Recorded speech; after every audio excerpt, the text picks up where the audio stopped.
Hello all, कैसे हैं आप लोग। Welcome to Tech Talk with Shantanu Sen. मैं विशाल अग्रवाल आप सभी का स्वागत करता हूं आज के इस नए एपिसोड में। तो चलिए शुरू करते हैं इसी नोट पर बीते हफ्तों की बातों का, जो 16 से 20 दिसंबर तक का था। इस दिसंबर सीरीज की क्या बात करें। ये एक अनोखी सीरीज है जहां पर ऑलरेडी 4 बार एक ही दिन में निफ्टी ने 400 पॉइंट्स प्लस की मूवमेंट दे दी है। जनरली दिसंबर सीरीज लैकलस्टर होती है जहां पर वेकेशन का मूड रहता है, लेकिन इस बार एफआईआईज कुछ और ही सोचकर आए हैं।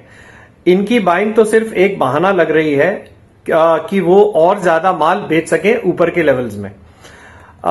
इस बार का ट्रिगर अमेरिका की फेड की तरफ से आया है, जहां पर एक्सपेक्टेशन के मुताबिक 0.25% यानी 0.25% ब्याज दर में कटौती की गई है।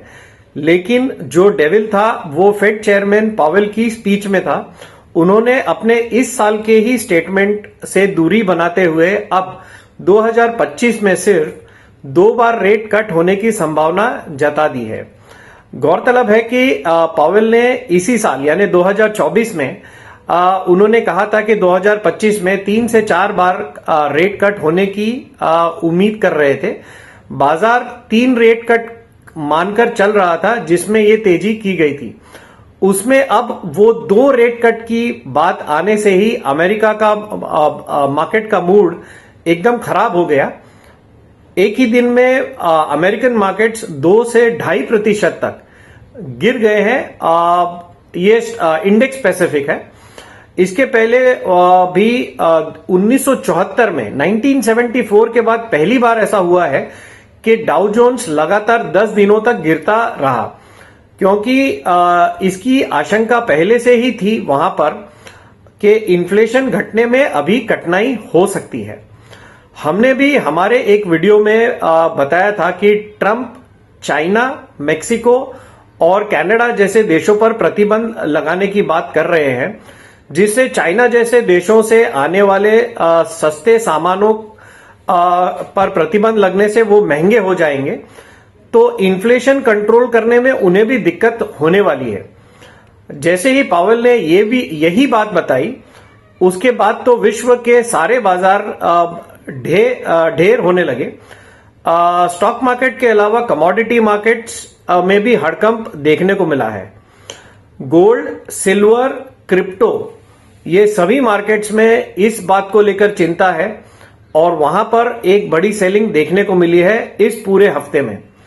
भारत के लिए अभी 2 तरफा तकलीफ है, दोनों तरफ से मार पड़ रही है, जहां पर हमारी लोकल इकोनॉमी में भी स्लो डाउन आ रहा है और इंटरनेशनल मार्केट से भी यही स्लो डाउन के आसार नजर आ रहे हैं।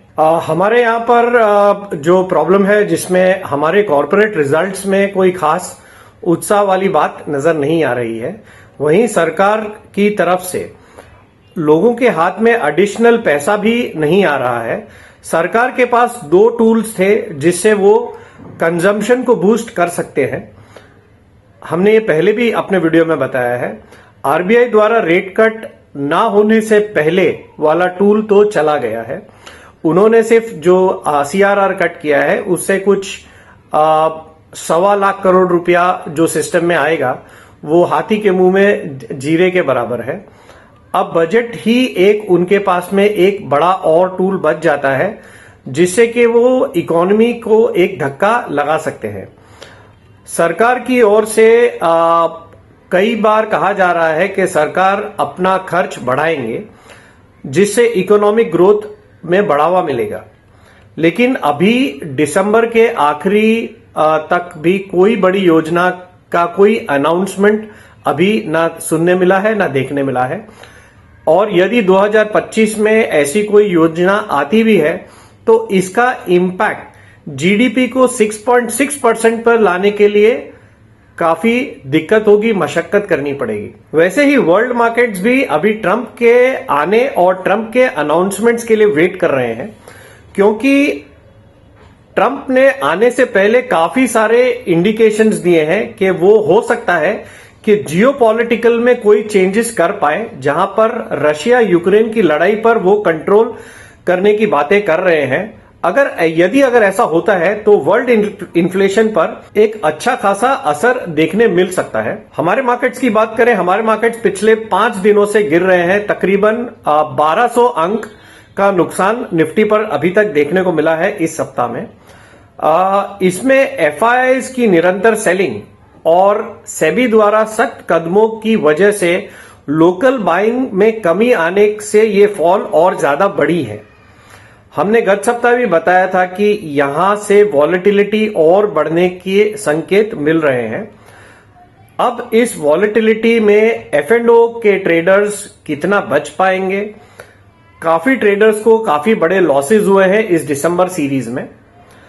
अमेरिका की आईटी कंपनी एक्सेंचर के बढ़िया गाइडेंस और बढ़िया रिजल्ट्स के बाद से हमारी आईटी कंपनीज में एक नया जोश देखने को मिल रहा था शुक्रवार तक, लेकिन शुक्रवार को एक सुनामी आई और जो अचानक से जो सेलिंग आई है उसमें आईटी वर्स्ट परफॉर्मेंस सेक्टर बन गया है शुक्रवार के सेशन में। चलिए अब यहां पर कुछ हम एफआईआईज की भी बातें कर लेते हैं। एफआईआईज ने दिसंबर महीने में अभी तक 4121 करोड़ की अब नेट सेलिंग फिगर हो गया है। गत सप्ताह तक ये नेट बाइंग में थे, तो इस बार इन्होंने करीब करीब इस सप्ताह में 16,000 करोड़ की नेट सेलिंग की है इस एक सप्ताह में, जिसकी वजह से ये नेट नेगेटिव हो गया। ये काफी अहम माना जाएगा क्योंकि इस पूरे सप्ताह में इन्होंने एक भी दिन बाइंग नहीं की है। डीआईआईज ने उसके सामने 16,500 करोड़ की नेट बाइंग की है इस महीने में अभी तक। चलिए अब यहां पर कुछ दूसरे एसेट क्लासेस की भी बात कर लेते हैं। गोल्ड का भाव शुक्रवार को 76,400 के आसपास ट्रेड कर रहा था। इसमें कुछ 5% जितना फॉल देखने को मिला है एक सप्ताह में। इंटरनेशनल मार्केट में भी गोल्ड का भाव अब $2590 के आसपास आ गया है, जो कि गत सप्ताह में $2685 के आसपास चल रहा था, यानी $100 के आसपास का कमी हो गई है। कच्चा तेल भी $69 के आसपास चल रहा है। बिटकॉइन $98,800 के आसपास है, यानी करीब करीब $1,00,000 के रेंज में ये 3 सप्ताह से अब ट्रेड कर रहा है। अब यहां पर हम निफ्टी की कुछ बातें कर लेते हैं। निफ्टी 1180 अंक घटकर 23,587 पर बंद हुआ है। वहीं बैंक निफ्टी 50,759 यानी 50,759 पर 2,824 अंक घटकर बंद हुआ है। वहीं सेंसेक्स भी 78,041 पर यानी 4,091 पॉइंट्स घट गया है इस एक सप्ताह में। अब यहां पर हम कुछ बढ़ने वाले इंडेक्स की भी बात कर लेते हैं। इस सप्ताह में सिर्फ निफ्टी फार्मा 1.5% तक बढ़कर हरे निशान में बंद होने में कामयाब हुआ है। वहीं घटने वाले इंडेक्स की भी कुछ बात कर लेते हैं, जिसमें निफ्टी मेटल में सबसे ज्यादा मार है, 6.5% घटा है इस सप्ताह में। बाकी सारे जो इंडेक्स है, निफ्टी, बैंक निफ्टी हो गए और जितने भी इंडेक्स है, ये करीब करीब भारी भरकम 5% से घटकर लाल निशान में बंद हुए हैं इस सप्ताह में। अब यहां पर हम कुछ बढ़ने वाले शेयरों की भी बात कर लेते हैं, जिसमें सबसे पहले है 5 स्टार बिजनेस, जो करीब करीब 18% तक बढ़ा है। इसके बाद है जीआईसी, केफिन टेक्नोलॉजीज, न्यूजेन सॉफ्टवेयर और टेक्नो इलेक्ट्रिक इंजीनियरिंग, अनंतराज और एक्शन कंस्ट्रक्शन। ये सारे के सारे शेयर करीब करीब 11 से 18% तक बढ़े हैं इस एक सप्ताह में। अब यहां पर हम कुछ घटने वाले शेयरों की भी बात कर लेते हैं, जिसमें पहला नाम है एंजल वन, इसके बाद है Deepak fertilisers, Adani green, LTI Mindtree, Siemens, जो कि शुक्रवार के सेशन में 10% तक धड़ाम से गिर गया था एक ही दिन में मैनेजमेंट की कमेंट्री के बाद से। पिरामल एंटरप्राइजेज, गॉडफ्रे फिलिप्स, ये सभी के सभी शेयर्स करीब करीब 12 से 18% तक घटे हैं इस एक सप्ताह में। चलिए अब हम यहां पर कुछ आने वाले सप्ताह की बात कर लेते हैं, जो 23 से 27 दिसंबर तक का है। अगला हफ्ता एक ट्रंकेटेड वीक है, जिसमें बुधवार यानी 25 दिसंबर को क्रिसमस के अवसर पर बाजार में छुट्टी होगी। यहां पर वर्ल्ड मार्केट्स बंद रहेंगे 25 दिसंबर को। अगला हफ्ता क्योंकि दिसंबर सीरीज का आखिरी सप्ताह है, तो निफ्टी की एक्सपायरी भी होने वाली है, तो वॉलेटिलिटी और बढ़ने के ही आसार दिख रहे हैं। वैसे गत सप्ताह में पूरे सप्ताह ही बिकवाली हो रही थी, लेकिन सबसे बड़ी बिकवाली शुक्रवार के सेशन में ही देखने को मिली है, जहां मिड, स्मॉल और माइक्रो कैप धाराशायी होते चले गए थे। निफ्टी करीब करीब 4.5% लुढ़क गया है। सेंसेक्स 5% और बैंक निफ्टी 5.25% तक गिरा है। जब इंडेक्स में इतनी बड़ी गिरावट आई है तो स्टॉक स्पेसिफिक तो और बुरे हाल है। जून 2022 के बाद ये सबसे बड़ी गिरावट है निफ्टी में और सेंसेक्स में भी। अब यहां पर हम कुछ आईपीओ की बात कर लेते हैं। आईपीओ मार्केट अभी काफी गर्म है, काफी जोरदार काम हो रहा है। इंटरनेशनल जेमोलॉजिकल इंस्टीट्यूट की लिस्टिंग 22% प्रीमियम के साथ हुई थी।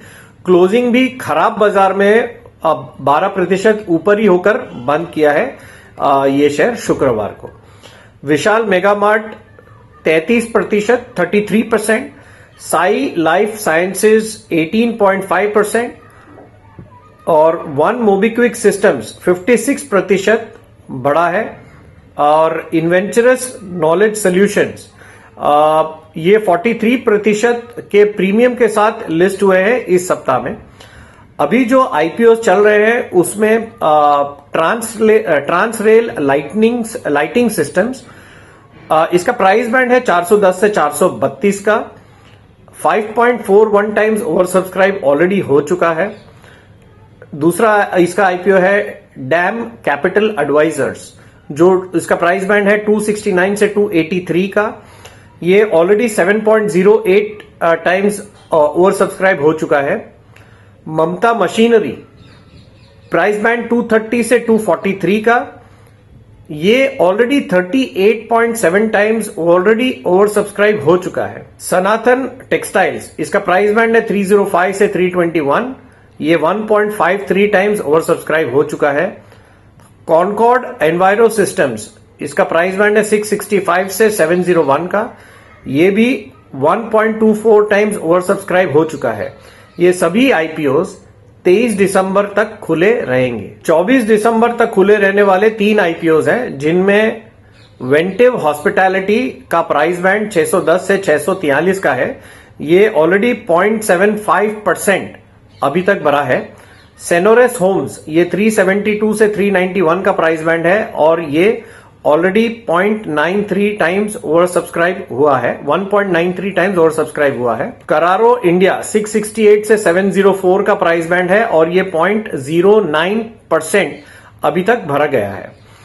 अब आगे क्या होगा? अगला हफ्ते में हमारे मार्केट्स 4 दिनों की ट्रेडिंग होने वाली है। वहीं अमेरिका में 24 और 25 दिसंबर को छुट्टी है। वैसे ही यूके, फ्रांस, जर्मनी, पूरे यूरोप में 24, 25, 26 3 दिनों की छुट्टी होने वाली है। तो अगले सप्ताह में वर्ल्ड मार्केट से कोई खास क्यूज नहीं आने वाले हैं। प्लस एफआईआईज का पार्टिसिपेशन भी घट सकता है। प्लस इस साल की आखिरी एक्सपायरी है, उसमें भी इस एक्सपायरी में ऑलरेडी हम इतनी वॉलेटिलिटी देख चुके हैं। ट्रेडर्स का कॉन्फिडेंस काफी हिला हुआ है, रिटेल पार्टिसिपेशन भी घटा हुआ है। ऐसे में अगले सप्ताह के लिए मूड माहौल जो है वो कुछ लैकलस्टर होने की उम्मीद है। 21 नवंबर के लो के बाद की रैली इस बात पर हुई थी कि सरकार ने कहा था कि वो अपने खर्च बढ़ाएंगे, लेकिन अभी तक कुछ खास नहीं होने से बाजार डबल तेजी से नीचे भी आ गया है। बाजार अभी के लिए 200 डे की मूविंग एवरेज के नीचे आ गया है फिर से। 21 दिसंबर को जीएसटी काउंसिल की एक अहम बैठक भी होने वाली है। इसमें अगर कोई भी चेंजेस होते हैं तो वो पर्टिकुलर काउंटर्स पर इंपैक्ट आपको सोमवार के सेशन में, ओपनिंग सेशन में देखने को मिल सकता है। तो दादा, ये हमारी तरफ से एक डेटा और फंडामेंटल एनालिसिस था। अब आप बताइए कि आपको टेक्निकली मार्केट क्या लग रहा है। ओवर टू यू दादा। 20 दिसंबर 2024 को बाजार बंद होने के बाद बाजार के बातचीत में आ गया हूं। बात करेंगे 23/12/2024 से लेके 27/12/2024। हालांकि इस वीक की वीकली एक्सपायरी है, एक दिन छुट्टी है 25 का कारण, और एक्सपायरी वीक के होते के नाते हम लोग का एक्सपायरी तो हो जाएगा लेकिन मंथली क्लोजिंग आएगा नेक्स्ट वीक। दैट्स वाई हिसाब से देखा जाए हम लोग ऐसा जगह में क्लोजिंग दे के रखे हैं कि अच्छा तो क्लोजिंग नहीं है, और ये दिसंबर महीना का लास्ट बोल सकते हैं कि यही एक्सपायरी वीक है, और दिसंबर महीना का और एक हफ्ता बाकी रहेगा, बट उसमें नया क्लियरिंग भी चालू हो जाएगा। मेरा बाईं तरफ वीकली मैं निफ्टी स्पॉट, बीच में डेली, उसके बाद bank Nifty weekly and daily Nifty bank Nifty. तो पहले वीकली से शुरू करता हूँ। वीकली में जिस हिसाब से बाजार बंद हुआ है 23,587, 1181 point down Nifty. Last week का जो बातचीत हम लोग किए थे उसमें बार बार आप लोग को जिक्र किया था कि 24,860 के ऊपर बाजार को जाना ही पड़ेगा, बाजार को ऊपर हिस्से में जाने के लिए। वो हुआ नहीं, नीचे से सेलिंग आया, ऊपर से ही सेलिंग आया, और नेगेटिविटी अभी तक है। 9 एक्सपोनेंशियल के नीचे क्लोजिंग, जिस हिसाब से क्लोजिंग हुआ है एक्सपायरी वीक और एक ट्रेडिंग डे कम होने के नाते वॉलेटिलिटी तो रहेगा, लेकिन कुछ हद तक एक्टिविटीज भी थोड़ा कम हो जाएगा। हालांकि ये जो सपोर्ट एरिया है, जो प्रीवियस जो बॉटम बना था 23,200, ये एक सपोर्ट है, और बाकी राउंड नंबर 23,000 ये for the this coming week. But जब तक बाजार ये जगह 24,860 के ऊपर नहीं चलेगा तब तक मुश्किल है, और फाइनली बाजार का ट्रेंड रिवर्सल के लिए 25,575 के ऊपर जाना ही पड़ेगा। ऑसिलेटर इंडिकेटर जिस हिसाब से वीकली पॉइज्ड है, यहाँ पर रिकवरी होना थोड़ा सा मुश्किल लगता है, नेगेटिविटी ज्यादा दिख रहा है। Weekly RSI, weekly stochastics as well as weekly MACD. चलिए डेली में हम लोग अगर देखें तो डेली में जो प्रॉब्लम हुआ है वो प्रॉब्लम रह गया, और फिर से सेल ऑफ हुआ। 13 डे में कंसेक्यूटिव 3 क्लोजिंग के नीचे कैसे सेल ऑफ होता है, और अभी ये लोअर बैंड में आ गया जो कि एनवलप में है। मैं जो यहाँ पर यूज किया हूँ ब्लू एनवलप का अपर बैंड, ये लोअर बैंड सपोर्ट के काम कर सकता है, लेकिन जो अभी भी सब बोल रहे हैं कि बाजार ओवरसोल्ड हो चुका है, बाजार ओवरसोल्ड नहीं हुआ अभी भी मेरे हिसाब से। ये ओवरसोल्ड होने में बाजार में और थोड़ा सा वक्त लगेगा, या टाइम लगेगा, या प्राइस सेक्शन होना पड़ेगा। दैट्स वाई जब आरएसआई ओवरसोल्ड, स्टोकेस्टिक्स को और नीचे आना पड़ेगा, और प्राइस एक्शन उसके साथ अगर नीचे आएगा तब यहां से एक आप पुल बैक सोच सकते हैं। बट पुल बैक का जो हिसाब से होगा वो एक्सपायरी चला जाएगा, उसके बाद ही मेरे को लगता है that means next week Friday, और last week of coming week का जो लास्ट डे है बृहस्पतिवार को क्लियरिंग कट जाएगा। उसके बाद हो सकता है फ्राइडे थोड़ा रिकवरी आ सकता है, ड्यू टू नेक्स्ट 2 दिन में मंथली क्लोजिंग भी होगा, उसमें एनएवी एडजस्टमेंट का भी बात आएगा, last trading day of year. तो उसी हिसाब से देखा जाए 23,000 23,200 अभी तक के लिए एक सपोर्ट है, बट ये सपोर्ट होल्ड करेगा कि नहीं करेगा ये तो बोलना बहुत ही मुश्किल है। फिर भी ड्यूरिंग द मार्केट आवर आप लोग को ख्याल रखना पड़ेगा, क्लोजिंग खराब है। एज यूजुअल बैंक निफ्टी, यह भी ट्रेंड लाइन मैंने जो ड्रॉ किया हूं अभी तक ये ट्रेंड लाइन को ब्रीच करके क्लोजिंग नहीं दिया, तो trend line act as a support. That means ये जो जोन है 49,500 4900, ये सब जोन में बार बार एक सपोर्ट ले सकता है बैंक निफ्टी। ये भी वही सिचुएशन में बंद हुआ है। बैंक निफ्टी 2,824 पर नीचे गिर के बंद हुआ, नया हाई बनाने जा रहा था लेकिन हाई क्रॉस नहीं हो पाया था। दैट्स वाई ये प्रीवियस जो टॉप है ये चैलेंज नहीं हुआ। ऑसिलेटर इंडिकेटर सपोर्टिंग जो है वो लोग भी हम लोग को यही डिसीजन दे रहे हैं कि ट्रेंड डाउन, नेगेटिविटी है। डेली बैंक निफ्टी के अंदर और इंटरेस्टिंग चीज डेवलपमेंट हुआ है निफ्टी की, जैसे 13 डीएमए के नीचे कंसेक्यूटिव 3 क्लोजिंग, उसके बाद सेल ऑफ, लोअर बैंड में आना, काफी हद तक सेल ऑफ हुआ है लेकिन और भी सेल ऑफ चाहिए ओवरसोल्ड के लिए, वहां से एक रिकवरी आ सकता है। एज यूजुअल फ्राइडे तक हम लोग को वेट करना पड़ेगा, लेकिन उस बीच में बैंक निफ्टी का एक्सपायरी है मंगलवार को, वोलेटिलिटी ज्यादा रहेगा। बैंक निफ्टी थोड़ा सा रिकवरी पहले हो सकता है, लेकिन बृहस्पतिवार का पहले से हमको, बृहस्पतिवार सेकेंड हाफ से हो सकता है बैंक निफ्टी में थोड़ा सा सपोर्ट दिखे। बट ये जो सेटअप बन गया अभी every rise act as a very very strong supply और रेजिस्टेंस जोन। ये था हमारी तरफ से छोटा सा एक ब्रीफ, जो कि ईयर एंड का टाइम में अब 3 दिन बचेगा ये क्लियरिंग होने के बाद, क्या यहाँ पर फिर से एक सेंटर रैली होगा, वही देखने के लिए हम लोग को वेट करना पड़ेगा फ्राइडे मॉर्निंग से। चलिए हम लोग का भी नेक्स्ट सेगमेंट में निफ्टी और बैंक निफ्टी के लेवल्स बताने के लिए थैंक यू दादा। अपने नेक्स्ट सेगमेंट में चलते हैं जहां पर हमारे डिस्क्लेमर रहता है, this is a completely educative channel. हम यहाँ पर सिर्फ और सिर्फ एजुकेशन पर्पस के हिसाब से ही व्यूज शेयर करते हैं। हमारी गुजारिश है कि हमारे जितने भी ट्रेडर्स है, इन्वेस्टर्स है, व्यूअर्स है, जो भी हमारा चैनल देखते हैं, वो अपना कोई भी ट्रेड लेने से पहले अपनी सोच समझ के साथ या किसी सेबी रजिस्टर्ड एनालिस्ट की सोच समझ के साथ ही ट्रेड करें। We will not be responsible for anything. Thank you, bye.